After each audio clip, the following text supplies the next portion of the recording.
very sexy, very sexy. Seductive, seductive.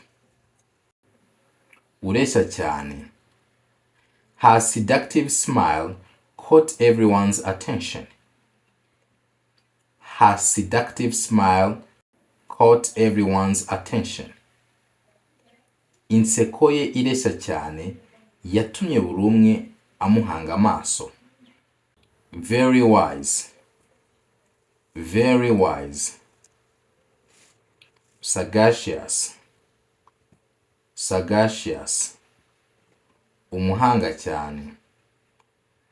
His sagacious advice saved me from making a big mistake.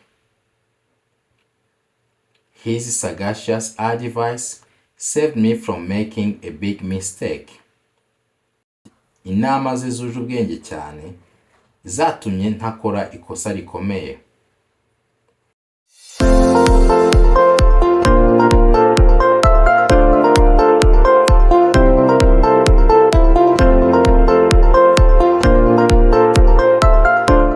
Hello, ladies and gentlemen.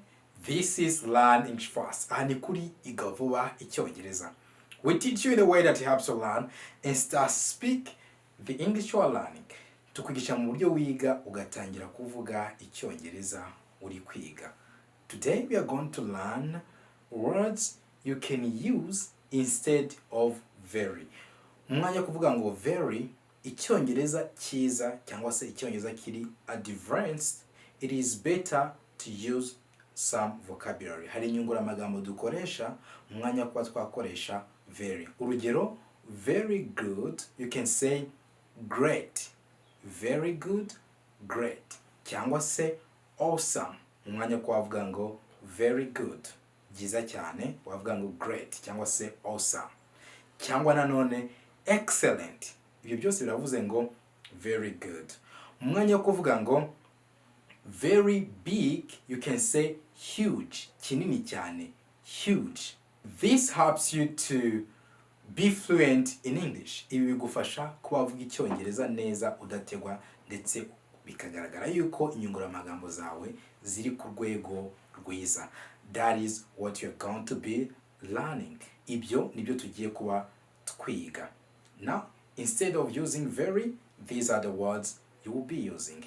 Icyo tubuze gukora, turaza kureba aya magambo, noneho turebe turi no kuyakoresha mu nteruro. Because I believe that it is better to learn knowing how to use the words. Ni byiza kwiga uzi nuko wakoresha amagambo. Be prepared, we are going to learn a good lesson. Witegure ko tugiye kwiga isomo ryiza. Now, before we dive into the lesson of today, I want you to know that we can teach you wherever you are. Mbere ko twinjira mu isomo, reka nkubwire yuko twakwigisha aho waba uri hose. If you are in USA, Canada, Europe, or any part of the world, and you feel like you want to learn with us, we can teach you via Zoom. Uri muri Amerika, muri Canada, muri Europe, n'ahandi hose ku isi, ukaba wifuza kwigana natwe, twakwigisha kuri Zoom. Even if you are a beginner, niyo waba uri umutangizi, whatever the level you have, I'm telling you, we can teach you and you can see yourself advancing in English. Ukisanga uvuga Icyongereza neza nta kibazo.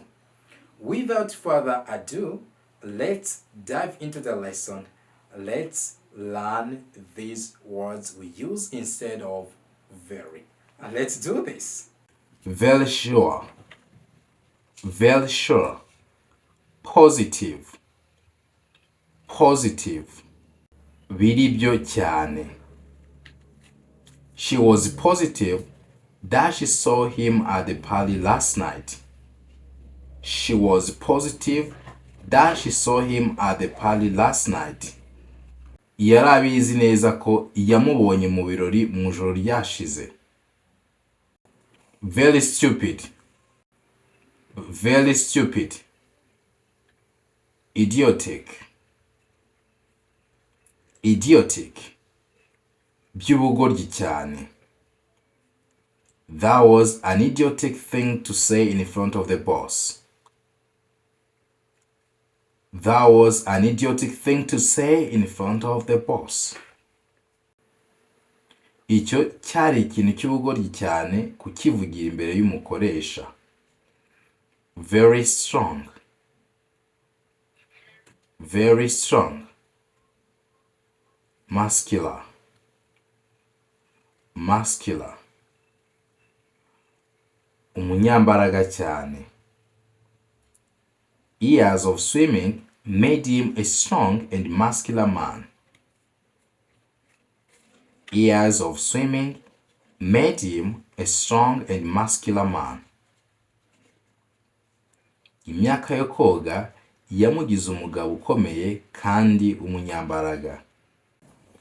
Very small. Very small.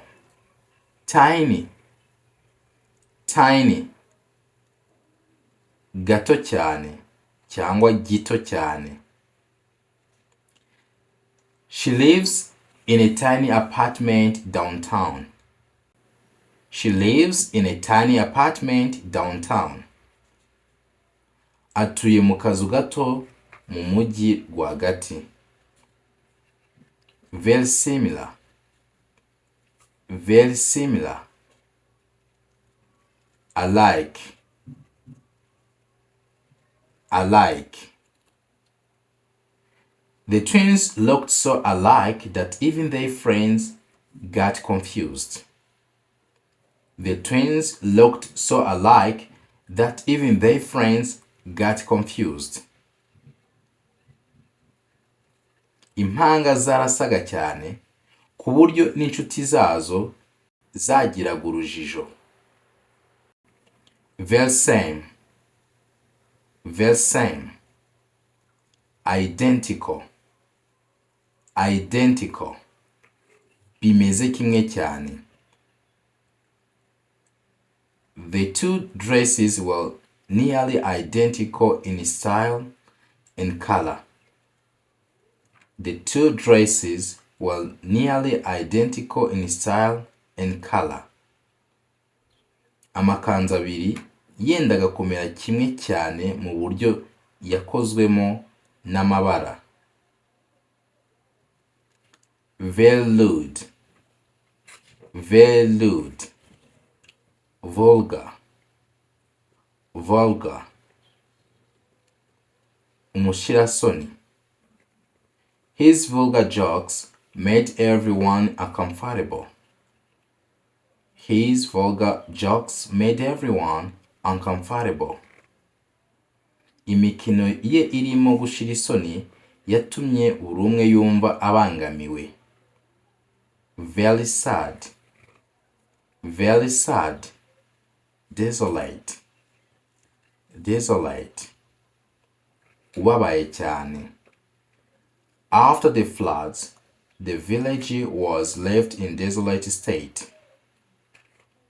After the floods, the village was left in desolate state.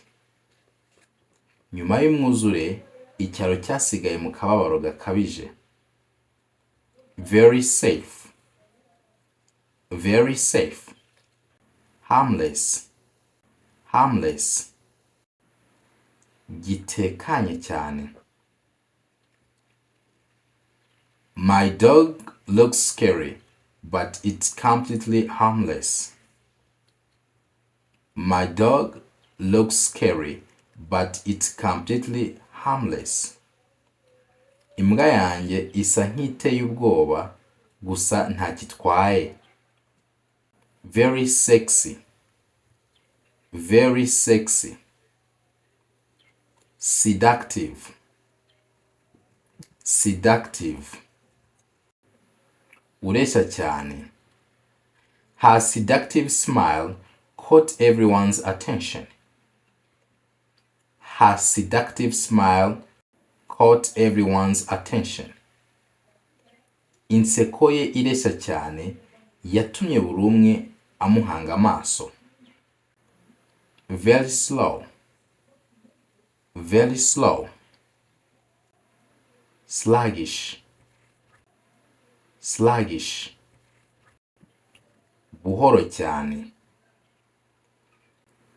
The bus was too sluggish for me to reach there on time. The bus was too sluggish for me to reach there on time. Bisi yari kugenda buhoro cyane kuri nge ku buryo ntari kuhagerera ku gihe. Very smart. Very smart.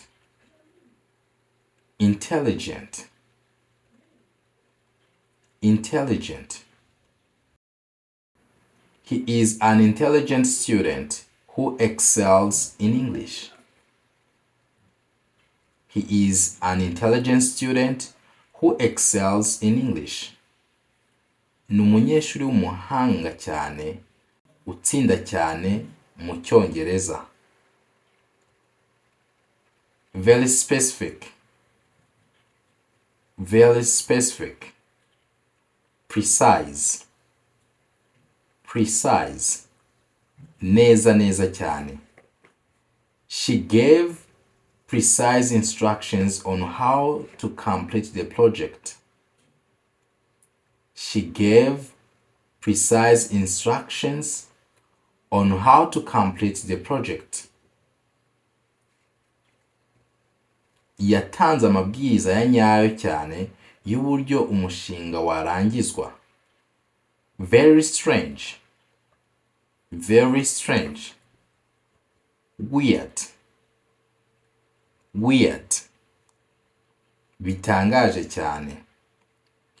There's something weird about the way he's been acting lately. There's something weird about the way he's been acting lately. Hari ikintu gitangaje ku buryo amaze igihe yitwara. Wait, my friend. Wait. If when you are speaking, you feel like you don't have enough words to use to express your ideas, niba igihe uri kuvuga ujya wumva amagambo akubana make yo gusobanura ibitekerezo byawe cyangwa utambutsa ubutumwa ushaka gutambutsa, this is a book for you. Iki gitabo kirimo inyunguramagambo z'Ikinyarwanda ndetse n'Icyongereza, English and Kinyarwanda dictionary. I'm telling you, this is a book that you will thank me if you get it. Iki gitabo nukibona uzanshimira. Next one, we have this book here. Iki gitabo kirimo dialogue cyangwa se ibiganiro. Igitabo cy'ibiganiro cyagufasha kuba watambutsa ubutumwa ku buryo bwiza cyane, kuko harimo topics zitandukanye, ndetse kuri buri topic hakaba harimo dialogue eshatu zigiye zitandukanye zagufasha kuba waganira n'abantu. Izi dialogue zirimo zisobanuye no mu Kinyarwanda, hakabamo irregular verbs, hakabamo phrasal verbs. I'm telling you, this is a book that you need. Iki ni gitabo ukeneye. And here with me again, I have another book. Mfite ikindi gitabo hano cya understanding verbs, cyo gufasha gusobanukirwa inshinga. Iyo dusobanura ibikorwa tuvuga byose ni inshinga burya tuba dukoresha.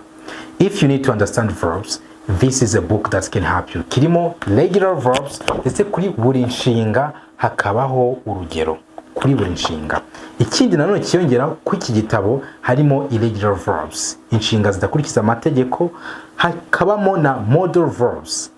Modal verbs ni inshinga z'icyiciro cya kabiri dukoresha twunganira. Of course, n'icyiciro cya mbere auxiliary verbs nazo zirimo zisobanuye neza. Nanone hakiyongeramo 12 tenses, ibihe 12 by'icyongereza. If you need one of our books, you can just let us know. Dufite n'ibindi bitabo, dufite igitabo cy'abatangizi, dufite igitabo kirimo interuro 5,000, tukagira igitabo kirimo phrasal verbs. I'm telling you, dufite igitabo kirimo grammar. If you need one of our books, just contact us. You can get our number and let us know. We can help you to get the book. Let's continue the lesson. Reka dukomeze isomo ry'uyu munsi. Very strict. Very strict. Stern. Stern. Kidahindagurika cyane. John had a stern look he followed that never changed until he was married.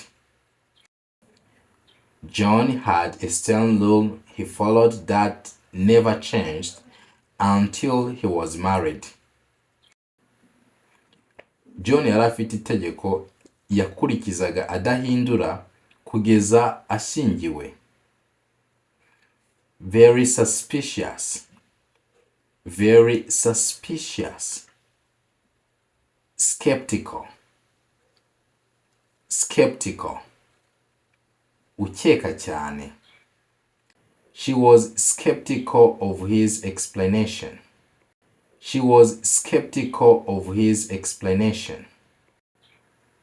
Yari ari gukeka cyane ku busobanuro bwe.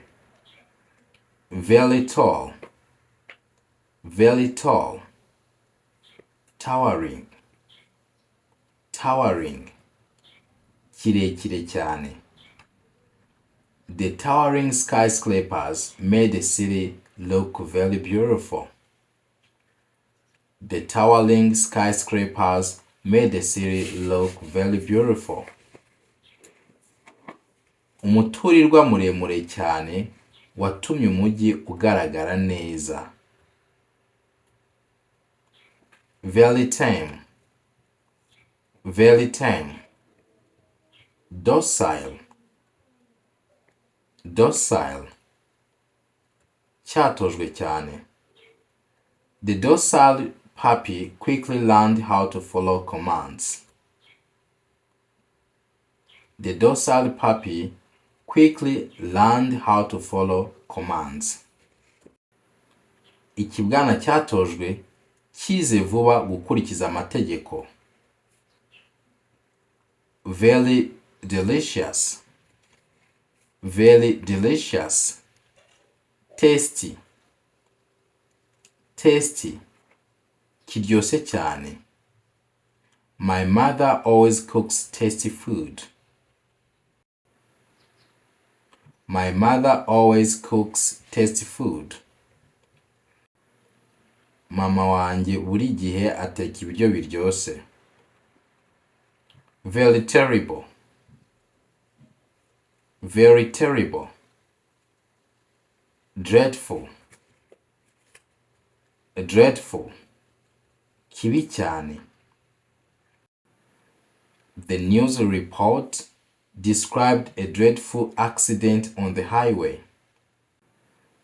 The news report described a dreadful accident on the highway. Amakuru yasobanuye impanuka iteye ubwoba cyane yabereye mu muhanda mugari. Very thin. Very thin. Gaunt. Gaunt. After some days of sickness, he appeared gaunt and weak. After some days of sickness, he appeared gaunt and weak. Nyuma y'iminsi y'uburwayi, yagaragaye nk'unanutse cyane kandi yacitse intege. Very tired. Very tired. Exhausted. Exhausted. Unaniwe cyane. I was completely exhausted. I was completely exhausted. Nari naniwe cyane. Very upset. Very upset. Distraught. Distraught. Urakaye cyane. He looked distraught after losing his job. He looked distraught after losing his job. Yasaga n'urakaye cyane nyuma yo kubura akazi ke. Very wise. Very wise. Sagacious. Sagacious. Umuhanga cyane. His sagacious advice saved me from making a big mistake. His sagacious advice saved me from making a big mistake. inama ze zuje ubwenge cyane zatumye ntakora ikosa rikomeye. Very worried, very worried. Distressed, distressed. Uhangayitse cyane. He was distressed to hear about the accident. He was distressed to hear about the accident. Yarahangayikishijwe no kumva iby'impanuka. Very windy, very windy. Roaring, roaring. Hari umuyaga cyane. The rolling wind bent the trees. The rolling wind bent the trees. Umuyaga usakuza cyane wahinnye ibiti. Very zealous, very zealous. Driven, driven. Umunyamuhate cyane. He is a driven athlete. He is a driven athlete. Ni umwirukansi w'umunyamuhate cyane. Very well, very well. Superb, superb. Neza cyane. The hotel offered superb service during our stay. The hotel offered superb service during our stay. Hoteli yaduhaye serivisi nziza cyane ubwo twari duhari. Very weak, very weak. Feeble, feeble. Munyantege nke cyane. The old man's feeble hands struggled to open the jar. The old man's feeble hands struggled to open the jar. Ikiganza cy'umusaza gifite intege nkeya cyane cyagowe no gufungura ijage. Very powerful, very powerful. Omnipotent, omnipotent. Umunyembaraga cyane. God is omnipotent. God is omnipotent. Imana ni nyembaraga cyane. Very busy, very busy. Hectic, uhuze cyane. The event was hectic, but everyone enjoyed it in the end. The event was hectic, but everyone enjoyed it in the end. Umuhuro wari uruhigije cyane, ariko buri wese byarangiye yishimye. Very sneaky, very sneaky. Deceptive, deceptive. Kirimo uburyarya cyane. He had a deceptive smile. He had a deceptive smile. Yari afite imwenyu irimo uburyarya cyane. Very confident, very confident. Assured, assured. Wifitiye icyizere cyane. He felt assured about his performance.